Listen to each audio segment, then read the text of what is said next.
Raxan buskaday dhinaca samirkee naflaha marmo nasiib qorta raxan buskaday dhinaca samirkee naflaha marmo nasiib qorta. Please subscribe our channel. Awan degaya jannada gelaya indigu tuurame hadduu helaya awisku hadduu qalbiga galaya. Awan degaya jannada gelaya indigu tuurame hadduu helaya awisku hadduu qalbiga galaya. Sizo official, subscribe to my channel.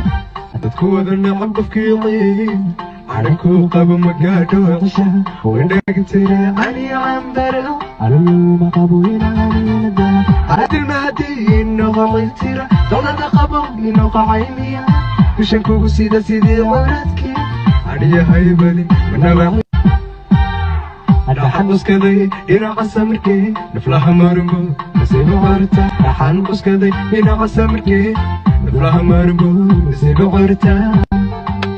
Please subscribe our channel. Awan degaya jannada gelaya indigu tuurame hadduu helaya awisku hadduu qalbiga galaya. Awan degaya jannada gelaya indigu tuurame hadduu helaya awisku hadduu qalbiga galaya. Sizo official, subscribe to my channel.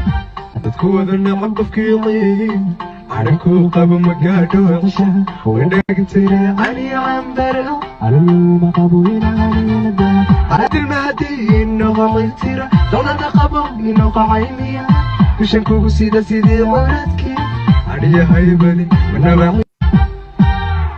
raxan buskaday dhinaca samirkee naflaha marmo nasiib qorta raxan buskaday dhinaca samirkee naflaha marmo nasiib qorta. Best special, please subscribe our channel. Awan degaya jannada gelaya indigu tuurame hadduu helaya awisku hadduu qalbiga galaya. Awan degaya jannada gelaya indigu tuurame hadduu helaya awisku hadduu qalbiga galaya. Sizo official, subscribe to my channel. dadku wada nacab qofkii calanku qabo magaadho cisha wandhagtire ani ambaro aluma qabo inanada adil mahdi innoqaytira dawlada qabo innoqaymiya bishan kugu sida sidii waradki adiya haybali manaba raxan buskaday dhinaca samirkee naflaha marmo nasiib qorta raxan buskaday dhinaca samirkee naflaha marmo nasiib qorta.